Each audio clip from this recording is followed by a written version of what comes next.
This month we have Dr. Warren Farrell as our guest. He's the author of The Liberated Man and his more recent book, Why Men Are the Way They Are. And Warren is considered to be one of the world experts in the relationships between men and women. For 20 years he's been studying that relationship, and I appreciate you taking the personal time to come and visit with us. I'm really happy to do it. That's great. Warren and I, by the way, have become friends, and I feel really appreciative to be able to call you a friend, and I feel very respectful that even though we're close friends, that every time I meet you, I learn something new from you, and I'm excited for our listeners to be able to learn some things from you as well here.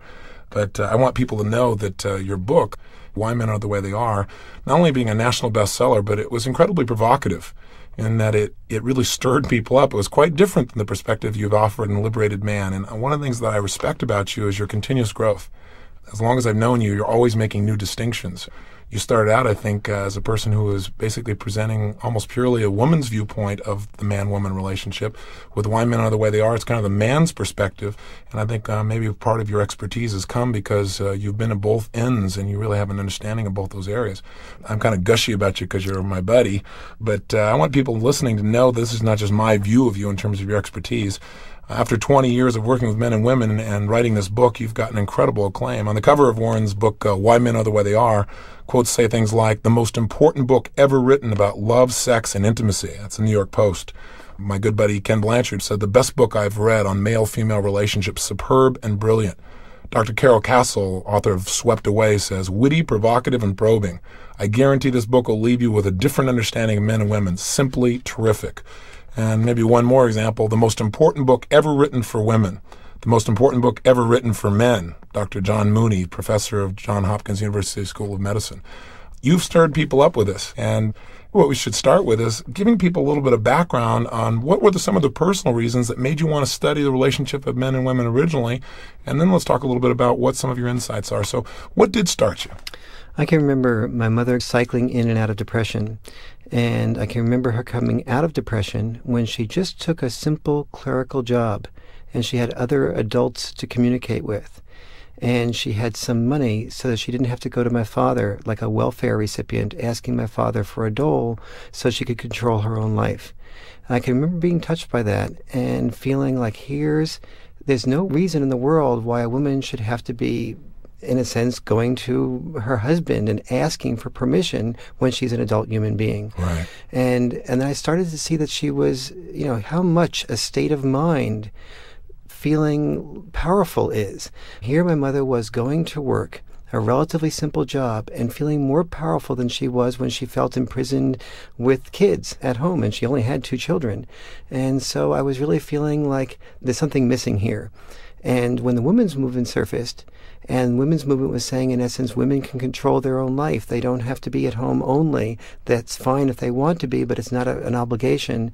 It suddenly made sense to me. And in the meantime, unfortunately, my mother had gone into a deep state of depression and had died. And I think probably on a very personal and emotional level, I started to hear this perhaps in a way that was a little bit deeper than other people had a chance to hear. But more importantly than that, or as importantly as that, I was able to hear it and do something about it because my former wife was becoming vice president of IBM. She was controlling her life. She had her own source of income. And as a result of that, she said to me, if you need to take some more time out from your doctoral work and the women's movement is that inspiring to you, spend some time and do it. A lot of my male friends, my colleagues, were needing to support a family. They were not able to have the luxury of taking time out to change their doctoral dissertation topic, to reframe it, to turn it back into a committee 3 or 4 times like I had to do, take that extra half year to do that. I had the luxury to be able to sit back and look at the larger picture in life. And I had that luxury as a result of a woman supporting herself rather than me supporting the woman. So as a result, you got involved in NOW at that time, right? NOW being the National Organization for Women. Yes, I got involved with the National Organization for Women, and then I found myself listening to a lot of what they were saying. The women's movement was very impressed that I was listening rather than lecturing to them. They asked me if I would start some men's groups within the framework of the National Organization for Women. I did that. As the men's groups became successful and were producing men that were also listening, they asked me if I would run for the board of directors of the National Organization for Women in New York City. And then I served on their board for 3 years and began articulating the women's perspective. And that's when I began to see that by articulating the women's perspective, I was getting a great deal of positive feedback from women. Standing ovations. Standing ovations constantly from women. But I also began to notice after a while that as I went back 4 or 5 years later to speak to the same groups again, that oftentimes I would notice that the women and men were broken up from each other. The ones who'd listen to you. The ones, yeah. Well, I mean, I don't presume to have had so much impact that, that I was the only cause in their breaking up. I'm teasing. Yes, I'm right. teasing. But nevertheless, I was saying to myself, I'm wondering here if I'm missing something. If maybe if I listened more carefully to the men would be showing up in larger numbers. I mean, I fooled myself into believing at the outset that the reason that there were 95% women in my audiences was because I was the only sensitive man in America. And, all the rest of the men were Neanderthals, Right. And, when I got up over that self-serving attitude, I had one of those rare moments of internal security, where I finally allowed myself to say, well, maybe one of the reasons that men aren't showing up in such large numbers is because you aren't articulating something that rings true for men. Right. And so I started listening more carefully to my tapes of the men's groups I had started and began to see that, in fact, men were saying things that I was barely hearing. And as I began to hear those and articulate those things to women, I began to see that my standing ovations were dropping off from women. At least that now. Yes, at least at the outset. Right. But many women were coming up to me a few weeks later and saying, I took your perspective home and I tried it on my husband or I tried it on my boyfriend, and he was saying, oh, that's exactly the way I feel. Let me come to one of those meetings myself. That's fabulous. And so that was what started making me realize that if I was really going to help improve love between the sexes, I had to hear both sexes and get both sexes to understand what the other sex was not able to articulate for them. I think the great value that I personally found in the book is it helped me to have a greater understanding of what men and women really need. For years, my own studies have been everything that we need comes down to our survival, and then we move up to higher levels of needs, of values, security, self-esteem, etc. But what you did is how people go about meeting those needs. How do you go about meeting the need of surviving, meeting the need of self-esteem, meeting the need of feeling like you're in control of your life is quite different based on cultural conditioning. And so it's not so much that we have different needs at the end, we have the same needs, but there may be different means to get those needs that we've learned culturally. So let's talk a little bit about that. What is the difference in your research between what a man needs and what a woman needs, and maybe also touch on what a man communicates he needs and what a woman communicates they need, because many times people don't say what they really need. Yes. Both sexes have to learn how to survive. We taught women and men very different ways of getting those survival needs met. We basically taught women throughout history to do some version of finding a man to protect her and to protect the children that she would produce.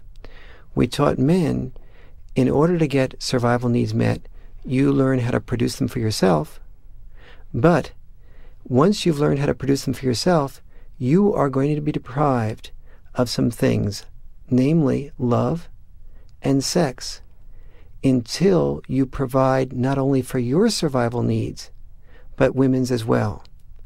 And your children's. Yes. And so what basically men started learning was very good survival skills. What women started learning was very good skills in finding men, especially the men who were the best survivors. And the men who were the best survivors were also the best protectors and usually the best killers. And so women started learning, find a man who is the prince, find a man who is a hero. The very word hero comes from the Greek word meaning slave, protect, and servant. The hero was the servant of the society, the servant of the woman, the slave to the woman and the society, who was willing to risk his life to kill the dragon for her and the children and the community. She learned to find a survivor. He learned to find love and sexuality. The culture learned to deprive him of sexuality and love until he provided those survival needs for women and the children. Okay, the next stage happened. In the process, we started depriving both sexes of something. We know that he was deprived of love and sexuality until he provided for her survival needs. So he had to become a performer. He had to be the best. He had to be a performer. She was also deprived of something. She was deprived of learning how to provide for herself. All of this made no difference until the 1960s in middle-class societies, because basically women figured out a way of finding a provider, and when she did, she cashed that in at the height of her beauty power. And what do you mean by that? Then we basically told women, get as beautiful as you can by whatever standards were in the culture for beauty at that time. And then when you're most beautiful, usually around fertility age, 15 to 20 or so, you'd better find a man then when you're at the height of that beauty power and cash that in, meaning cash it in, marry him or some version of that, and get him to promise you security and protection for the rest of your life. Now that worked for most cultures for millions of years. The woman was spending her life basically as a slave to the children and also provide nurturing needs and intimacy needs and sexuality needs for the man. And the man would provide security needs for the children and for the woman. And as long as that process occurred, both sexes were basically slaves. They were slaves to the next generation. Women were not men's slaves, and men were not women's slaves, but both sexes were slaves to the survival of the next generation. Okay. Then came the 1960s, and women looked at the situation, and they had been trained all their life to know that if they were beautiful, they could get their security, their survival locked in for a lifetime. But suddenly divorces threw them out in the workplace without such survival skills that men had. And they now had a 40-year-old body rather than a 20-year-old body, when the 20-year-old body was designed to get their security for life. And women were pretty upset and angry about that. But it was worse than that for women. Not only did they have a 40-year-old body when men were addicted for functional reasons to the 20-year-old body, but they were usually not just a woman. They were women oftentimes with 2 or 3 children. Wow. So they were now asking a man not just to marry a woman, but a package. And the man saw the law, and the law said if you marry her, you have to support those 2 or 3 children as well. And so the deal didn't look very good for him. If he was successful enough to support the 2 or 3 children, he was also successful enough to go after his addiction, the beautiful woman. Why are men supposedly addicted to the beautiful one, quote unquote? Men learned to be addicted to the beautiful woman because every society learned that they had to have some incentive for the man to be willing to risk his life to die for the woman and the children. And so they built up the image of the beautiful woman because the beautiful woman in every society represented the genetic best. Not to manipulate the man, not for the women, but because the issue was the survival of the next generation. The beautiful woman was supposedly the genetic best, and the man who could kill, provide, and protect was the genetic best of the males. You put the 2 of them together, and you have the best genes with the best protectors for the next generation. However, in the 1960s, people said, hey, guess what? You know, the issue is no longer producing more children. And men and women were saying on a personal level, I don't want to just marry the best killer, the best survivor. I don't just want to marry a beautiful woman who is just focused on children. I want a woman who's intelligent, creative, confrontive, and loving, and kind and caring, and really loves me, and would love me even if I wasn't such a killer provider. It would love me if I was a warm, tender person who was earning maybe even less money than she was. So both sexes went into crisis. And when they went into crisis, they got divorces. But here was the trick of the divorce. We gave women divorces, but women were divorced without learning how to create survival skills. In terms of earning security and income. Yes, and here's the big missing link. Men and women got to the place where they were able to ask what I call stage 2 questions, questions of love and values and spiritual connection. We got to stage 2 once we learned to survive. But it was really only men that we taught how to develop survival skills. So we got women to ask stage 2 questions and have stage 2 values, but as soon as they finished asking them, they often said, I want a divorce from my husband, but then we threw them out into the workplace without the survival skills that gave them the ability to ask those questions to begin with. So in other words, let's see if I'm understanding that's the key link here. Yeah. Right, so let's see if I'm understanding you. So what you're saying basically is that all of a sudden we're in a situation in society where survival is not the issue. And all of a sudden women are looking over and they're seeing this man behind a newspaper or is watching television. And she's saying, you know, he's not intimate. He's not loving me. He's not giving me my deeper needs. Survival's not the question anymore. Men maybe are doing the same thing, looking across saying, gosh, I'm working so hard. She doesn't understand who I am. I don't have the love, the intimacy I want. So they both say, I want something more. And all of a sudden they choose a new vehicle called divorce. Yes, but she was able to ask those questions because her survival needs were taken care of. But after divorce, oftentimes her survival needs were not taken care of. Meaning economically. Economic needs, right. So she's often back in stage 1 worrying about survival. I see. But we've taught her to ask stage 2 questions without adequately teaching her how to provide for stage 1 needs, survival needs. So a woman now is in the marketplace. She's 40 years old, let's say, by using your example. And she's in a place where she hasn't been trained to be in that marketplace of jobs. She doesn't know how to compete. The man has been trained his whole life. You're to compete. You're to be the best. Here's how you beat other men. Here's how you're supposed to be number one. And it's an unfair situation. And that's where you're saying the women's movement basically started. Yes, the women's movement started there and said, hey, you know, the workplace is not providing enough for the women. But the fallacy was that they started blaming men for not paying women equally, when in fact women hadn't paid equal dues into the workplace. Women they had in life. They absolutely had in life, but they hadn't done it in the workplace. What we all needed to do was to make a transition, because men were not making more in the workplace because men had more power. Men were making more in the workplace because they learned they wouldn't get love until they earned more than the women earned in the workplace.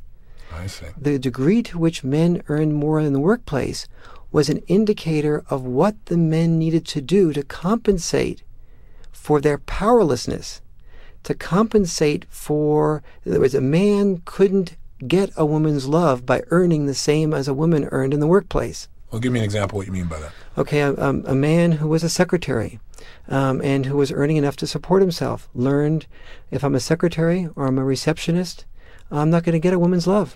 A woman's not going to take me home on Thanksgiving and Christmas and say to her mom and dad, I'm so happy I'm marrying a man who can support himself. He's a secretary. I want to marry him. Parents are going to pull this daughter aside and say, let's talk. They're going to say, honey, a few realities here. And if the parents don't do it, her women friends will do it. And so women get a very clean, clear message that don't marry a man who's earning less than you do unless it's temporary. He's going to law school or medical school, or he's preparing to earn more. He has potential. Marry a man who has potential. Those words are often not said directly, but the man picks up the message that if he's a doctor, he's a lawyer, he picks up the message that success is the best preventive medicine to avoid the cancer of being rejected by a woman. So a man learns basically to get love through the process of performing and being the best and being the strongest. He's been deprived of love and understanding until he is a good provider. When he's a good provider, we'll give him love and understanding and sexuality. And if he's the best provider, the better the provider he is. The better the provider he is, he runs into a catch-22. The more of a provider he is, the more he can get a woman of his choice to provide love and understanding. But the problem is, the better the provider that he is, the more likely he is to be away from home doing the providing and not around to benefit from the love and the understanding that he married a woman for it in order to get. You gave a classic example I remember reading in your book about the lawyer. Maybe you could relate that example here. Yes, in fact, early in my work in this area, I worked with a man in a group named Ralph, who was a lawyer, and everyone in the group felt that Ralph had the most power of anyone in the group. But as we got to know Ralph very well, we began to realize that Ralph really didn't even like himself. He couldn't listen effectively to his wife because what he had learned as a lawyer was to argue a lot more than to listen. And he didn't like the fact that he was oftentimes supporting clients he didn't believe in. He didn't feel he had integrity with himself. Ralph in particular loved coaching baseball, but he learned very early in his life he was never going to be a baseball player and make $1 million doing that. So he learned to give up his love. He learned to give up the things he enjoyed doing with kids as maybe an elementary school teacher coaching baseball, and to go into something that earned income. So from his perspective, he did this to be able to earn love. He figured out at an early age what he knew he needed to do in order to earn love. And one of the dilemmas that we're in as a world society at this point is that many men feel that they spent their life trying to earn the power and success that would bring them love, and they're being told that they're only interested in power, when in fact what they're interested in is love, and they knew that there would be no love until they got a reasonable amount of success and power. Interesting. Well, what happened in this case with Ralph?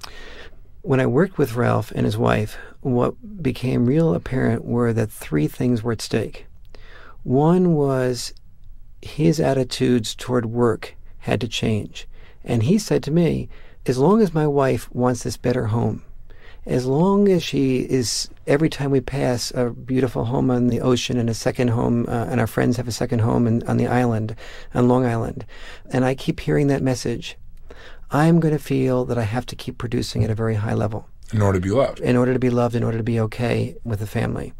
And we all knew that that only was true, not only of the wife's message to him, but it was also being fed on by the respect that he'd get at work for being a partner and so on. So he was getting it from both angles. And so he and his wife had to be clear that it was okay for them not to have that second home in Long Island, and it was okay for them not to have the best home in the neighborhood, but that it was more important for them to have love between the two of them than to have a home with him not in the home. Yeah, I hear you. And when Ralph knew that that message was coming through on every level from Mary, he knew that he then had basically himself to work on. That's great. Okay? That's great. And of course, he had a lot of work to do with himself. His own self-image was not just tapped into Mary's expectations of him, but was, I'll be respected more by my partners at work if I perform more. I'll be respected more by my dad if I perform more. My mom will say, my son, the lawyer who has a home out in, and you know, and she'll say that with a pride in her voice that I want my mom to have in her voice. Right. So Ralph had to work out that stuff, and Mary had to work out her mixed messages, and Ralph also had to work out the message that said, I'm going to be a better father if I send my daughters to Barnard or Columbia or some private school. Maybe I'll be a better father if I spend more time caring for around my children, and if they go to a state school that maybe costs a little bit less money, that's going to be a trade-off that's going to be okay for me to make. And when both Mary and Ralph learned the whole concept of trade-offs, rather than both thinking they had to perform to do it all, that was when we made the real breakthroughs with both of them. I see. Because so many people in life go out and they achieve quote-unquote success, let's say men, and they get to the top, quote-unquote, and then they say, is this all there is? Yes, and this is the midlife crisis for many men. They say, is this all there is, this selling product X for company Y, and losing my wife in the process, and for all practical purposes being a wallet to my children, who I notice come around me a great deal when they want more money for the next tuition payments and pay attention to me for a few minutes to entertain me then, but really I don't really feel that they want to know me and what my needs and feelings are, and maybe I'm also not around them enough to know them. And so the combination makes many men feel more like a wallet than a human being. And as men begin to learn that, they say, maybe what the midlife crisis is about is not a process of immaturity, but a process of tremendous potential for maturity.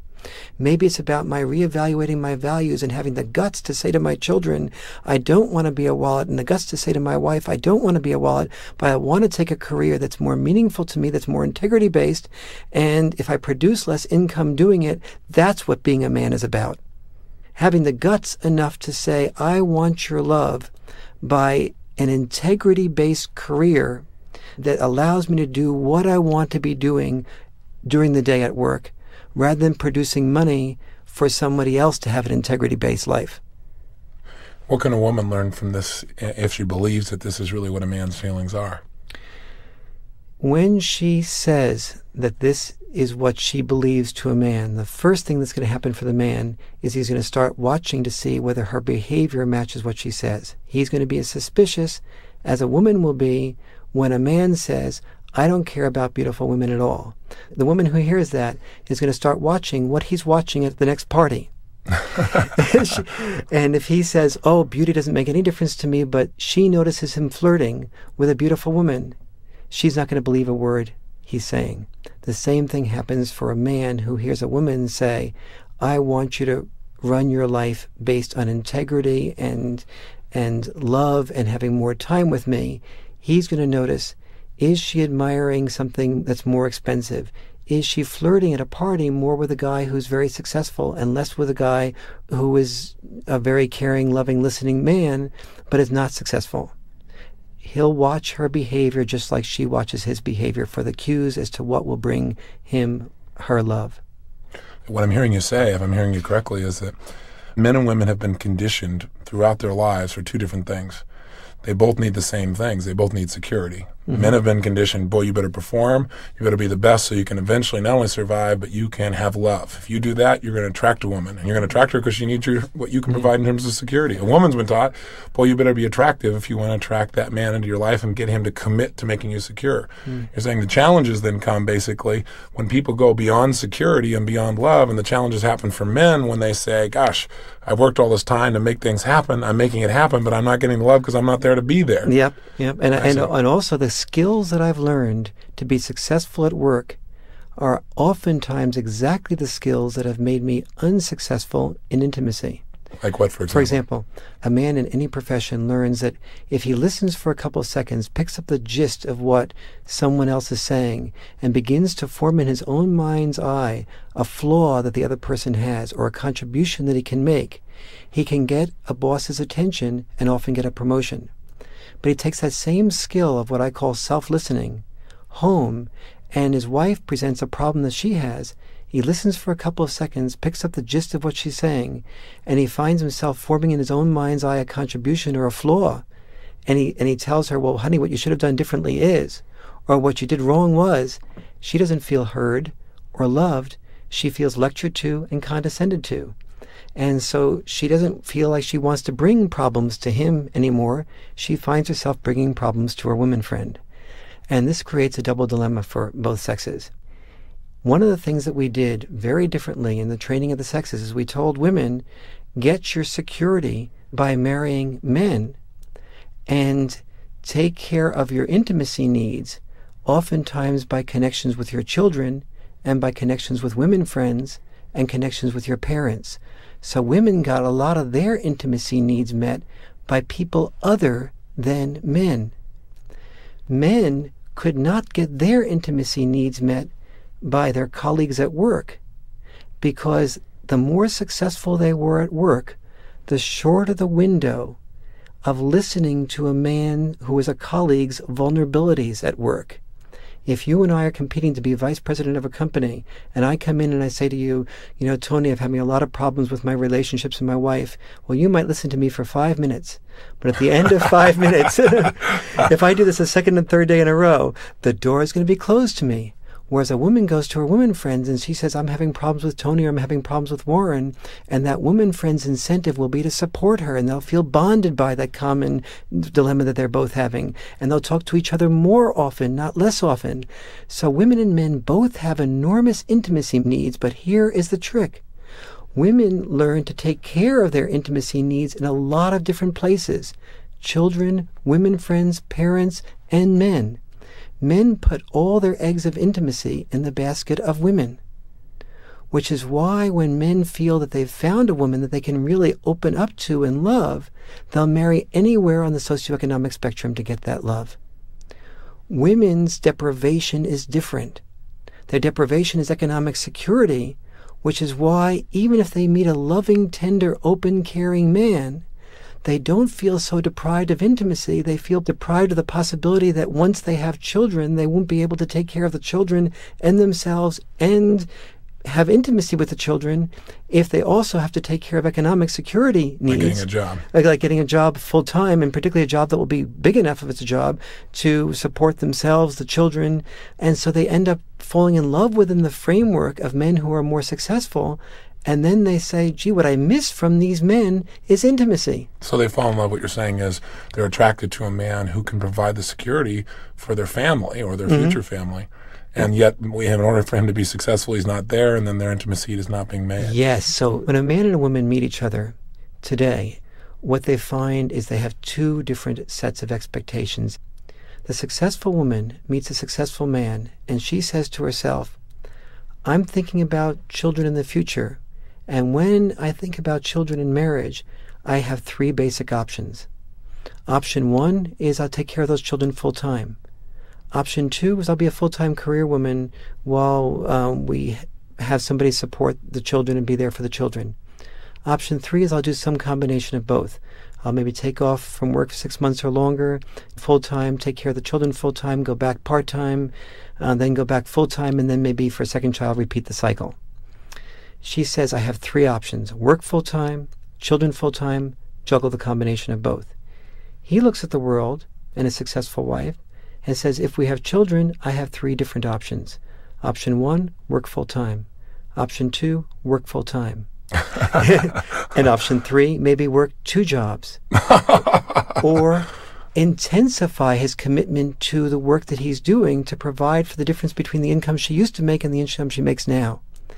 So she says, I want commitment. He's afraid of commitment because he's afraid of intimacy. But he, unable to articulate what he's afraid of, is really not afraid of commitment because he's afraid of intimacy. He's afraid of commitment because he knows that if there's children down the line, that committing will mean not an increased commitment to the children and to intimacy, but an increased commitment to the economics of the relationship so that she can have intimacy with the children. He learns that commitment means commitment to economics, not commitment to intimacy. He learns that commitment means commitment to be away from intimacy. Because he's going to have to work harder. Because he's going to have to work harder to provide for the children, the children's college education, and for her ability to have time with the children. Men and women, when they have children, women are still 43 times more likely to take off from the workplace to be with the children for 6 months or longer when the children are very young. So you see this as a major source of stress in virtually any man-woman relationship that's going to mature. Is that It's true? a major source of stress in every perception of needs and wants that males and females have. As long as both sexes are very clear at the outset that both sexes want to be career people and have no children, oftentimes this problem doesn't come up. But as long as a man believes that marriage might lead to children, and the unstated hidden agenda is that the woman will have those three options and he will have the one option, the moment that is in the cards, in the future, the man starts thinking that my career is more important than hers. Why? Because they are planning on a career in which his career will be more important than hers. And so he's planning for a reality base that's accurate. It's not his paranoia. What about the challenges that come up between men and women where women say, well, how come men are so preoccupied with sex? This man is so, he's attracted to other women or he's attracted to younger women. Why isn't he attracted to me? Where does that come up? And what has your research found about that? Is it really true? Is it a generalization that women have? Is it a generalization men have? Where does the conditioning come in? The reason that many women feel that men are attracted to beautiful women who are younger is not because women are crazy, but because it's true. And one of the reasons it's true is because for millions of years it was functional for societies to train men to be in love with a beautiful young woman.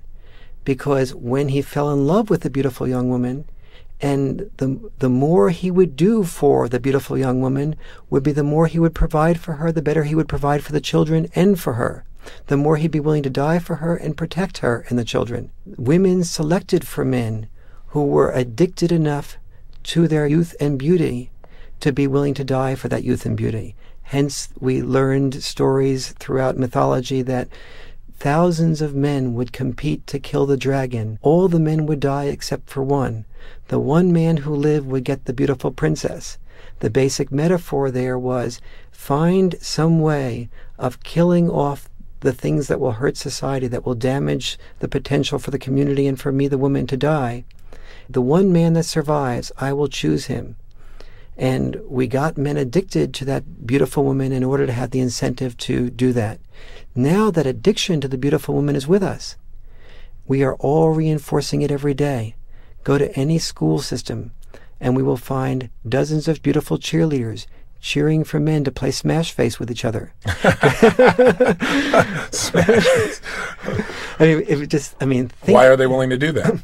They're willing to do that because they learn that if they smash each other's faces and carry this piece of pigskin across, 100 yards and do it more successfully than the other men do, they'll have the love not only of the beautiful woman, but they'll have the respect of their father. And that's only a metaphor for the doctor and the lawyer. And then when they become the doctor and lawyer, what are they going to hear the mother say? My son, the doctor, with pride. They're not going to hear their mother say, my son, the intimate one, with pride. I understand. Now, what are some of the lessons that kids are learning? Let's go back to that. Let's say in junior high about the differences between themselves, between a young boy and a young girl. Here's how powerful the lesson is, and here's how unchanged that lesson is for the woman or man who's listening, who's an adult, and for your kids. I'll ask you to think about this as an adult, and I'll also ask you to hear that as you're thinking about this, that the same thing is true for the junior high school male and female today. If you're a woman, think of the man that you would have most loved to have asked you out to the prom, who was so out of reach for you that you could never even get his attention, much less get him to ask you out to the prom. Now, you may have been able to get the attention of every guy in your school. If you could, go to a school beyond. Go to some, maybe you couldn't get Robert Redford's attention. Go to some guy who you couldn't get to ask you to the prom. Now, think of who that guy was for a moment. And I'll come back to you in a second. Guys, think of the woman that you would have loved to have asked out to the prom, but you feared that if you asked her out, she either would have said no or she would have said yes and grimaced. If you're thinking of the right woman, to this day you should know her name. And women, if you're thinking of the right men, to this day you should know his name. And if you're thinking of the right woman or man, to this day they probably don't even know your name. Okay? So now let's go back to the woman and the man. Women, think about whether the man that you were thinking of was good looking. The chances are about 95% that he was good looking. Think about whether he was some sort of performer or another. Was he a jock? Was he a leader of the student rebels? Was he successful on campus? Was he older and sort of, you knew he had potential? Did he have no direct success, but you knew this guy in a few years had career potential? The chances are he fit at least one of those categories. Or he was a leader in some way. He was a leader. Maybe an anti-hero. Yes, an anti-hero, leader of the rebels. He had the biggest car. He was driving around, like he in some way performed, stood out, had the indicator of being some type of master of his environment performer.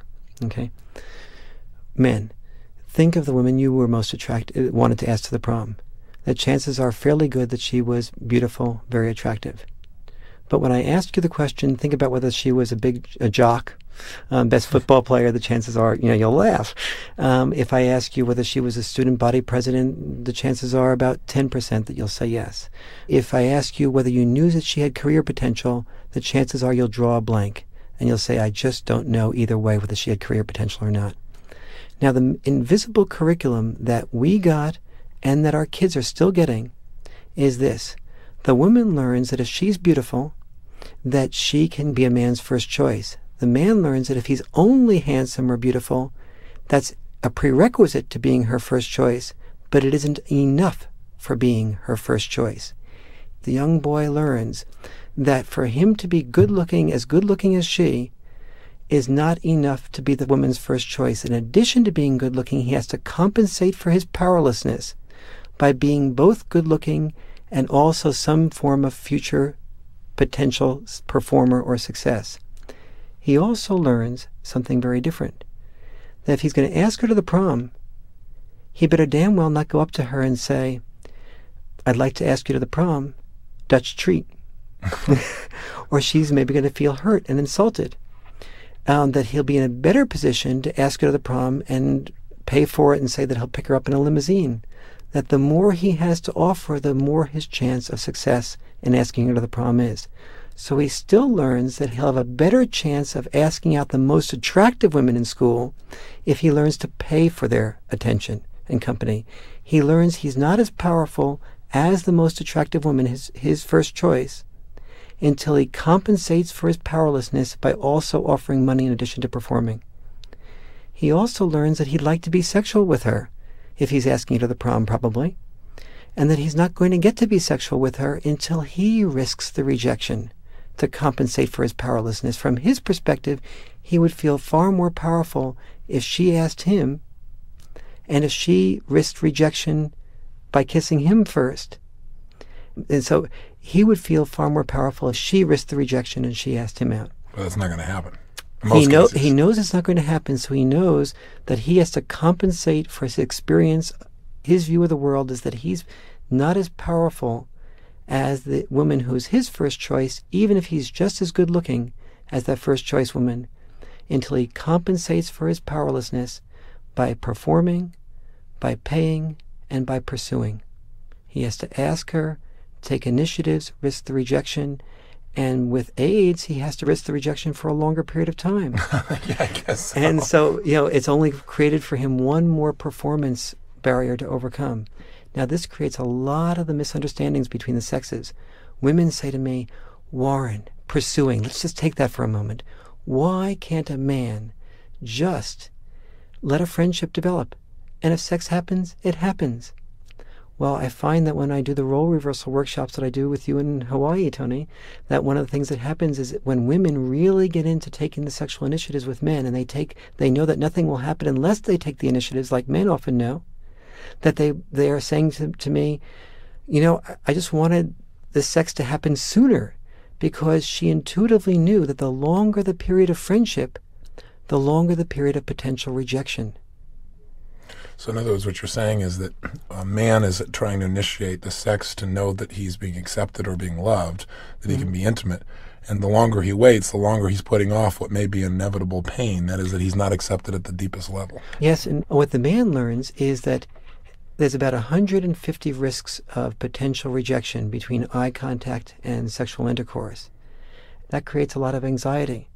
So he starts compensating to avoid that anxiety. He starts telling stories about himself that makes himself look good, so the woman will think she has a real catch, and the woman sees right through it and says, give me a break. And, and in the meantime, what's building up between the two of them is alienation, misunderstanding.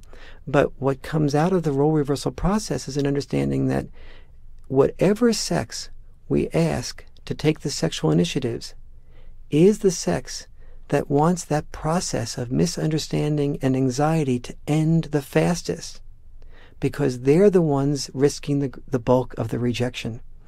And so one of the reasons I do workshops in which I ask women to play men's roles and men to play women's roles is that I find that if I explain this to a woman or a man, they can understand that intellectually, and it reframes what they understand about the other sex.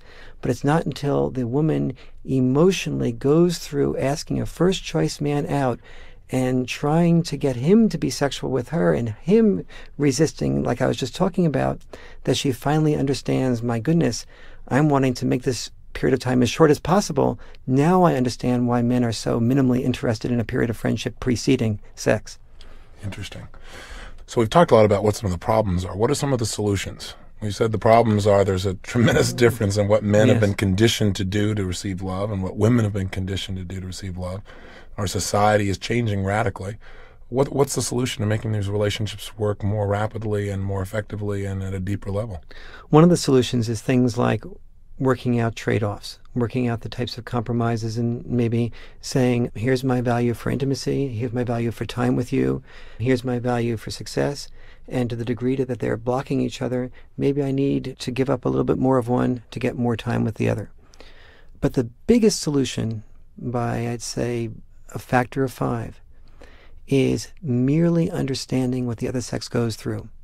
I have almost never had a couple come up to me and say, Warren, we'd like a divorce. My partner understands me. So what does a man want a woman to understand? Give me the synopsis of it. First of all, let me just say, for men, the understanding is particularly important because men have all their eggs of intimacy and understanding wrapped up in the basket of the woman. And so the man, more than anything else, wants understood that if you want me to play this role, I'll play this role. But please understand me. I'm doing this not because I have more power, not because I want it over you, not because I want to dominate, because I think this is the way I can get your love and to serve you. And if you're telling me that this is what you require, just at least when I come home late at night, don't say to me, why are you coming home late? Say to me, thank you for staying later, to work late, to provide more for me and the family.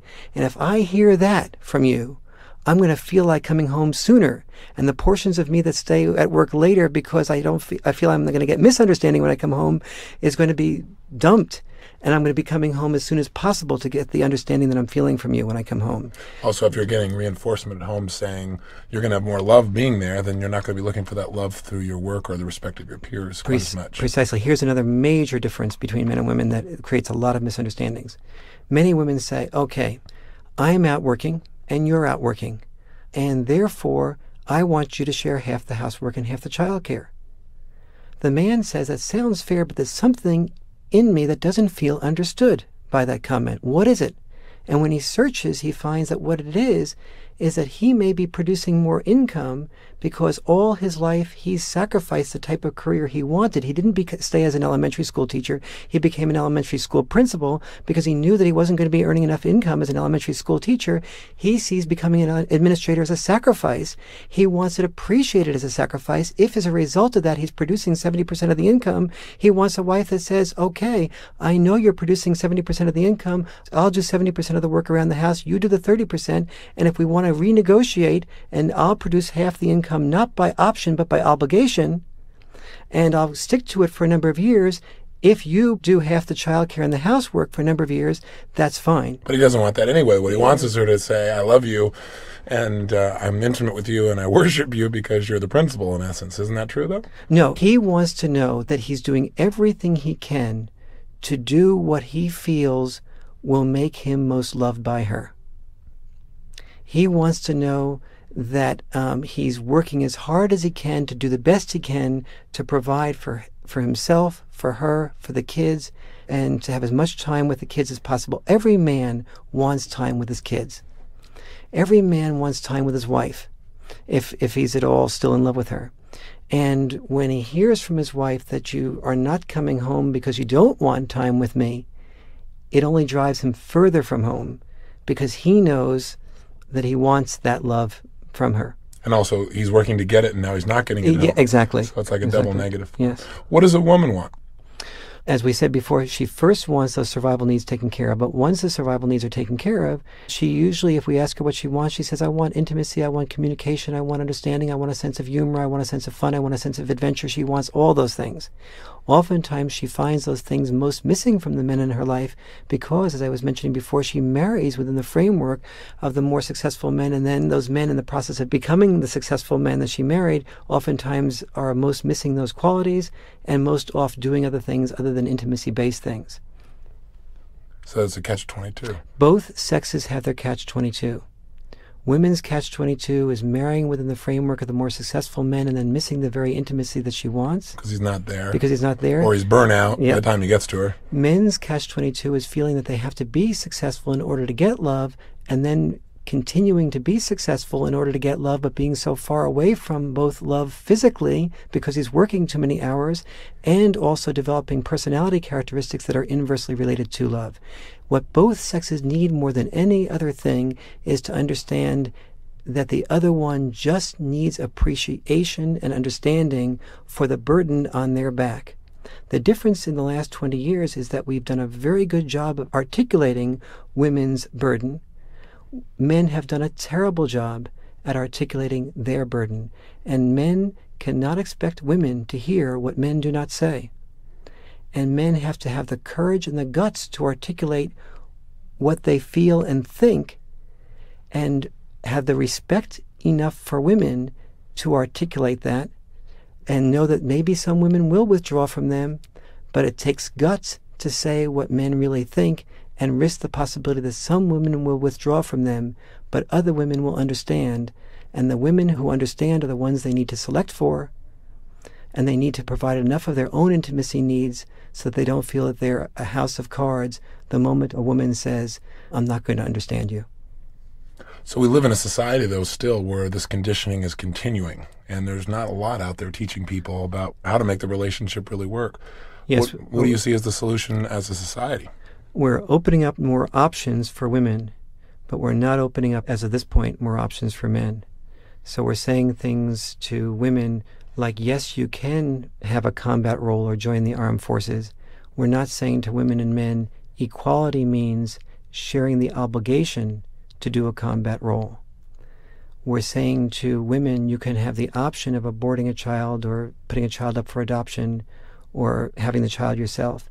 We're not saying to men, you have an equal say in the decision-making process of whether that child becomes aborted, gets put up for adoption, or is born. And so we're saying, men, we want you to take the responsibility, put out the money, but not have the rights.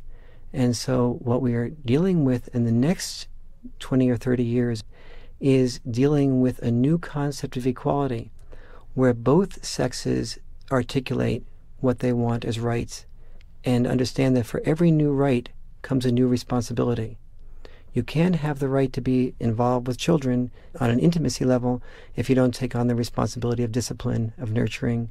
But you can't expect a man to take on that responsibility unless he has the right to have some say and some leverage vis-a-vis the woman in his life. And the time to do that. And the time to do that, exactly. And so what we'll be seeing in the next 40 or 50 years is, first, men saying, what are the feelings that I haven't been in touch with? Second, gathering the guts to express those feelings. Third, when they express those feelings, risking the possible rejection they'll get when they express them. Fourth, we'll be seeing some political things happening where men will be saying, I want equality to not have to do all the hazardous jobs in order to earn a living. I want you to share those hazardous jobs with me. I want you to earn by obligation as much as I do, so I have the opportunity to be as much involved with the children as you do, not earn by option as much as I do. And so we'll have a negotiation between men and women.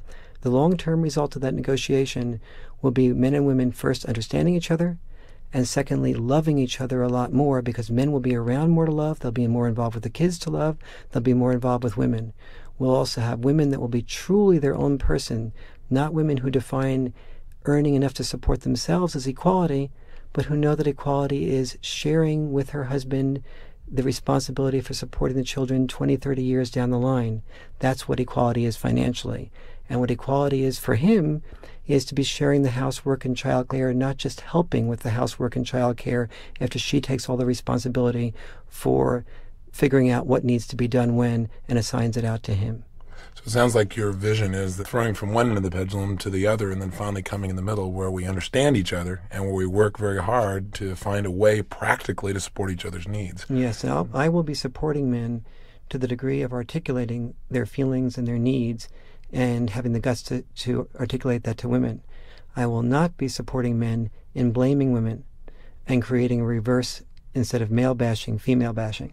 Yes. And I think that what we need to do is the next level needs to be for men to recognize that women have responded to men with anger out of a misinterpretation of what men were trying to do, and that it is not necessary to respond to women with anger out of a second misinterpretation. We need to move to a level now where we take responsibility for articulating our feelings. We need to give rewards of our love to the women who can hear it.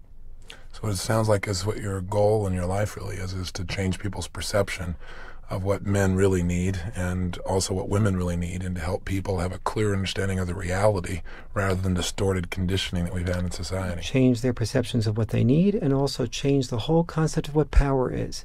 The perception of what power is, that power is not accumulating a series of economic rewards. Power is having control over your own life. And the man who is earning money for somebody else does not have control over his life. The man who is striking a balance between intimacy and earnings and has his wife striking the same type of balance is much more likely to have control over his own life. And that, to me, is power. Fabulous. Well, I think we'll end with that, Warren. That's what this is all about, Power Talk. And I think you've offered, again, a great deal of insight as to what makes men and women do what they do.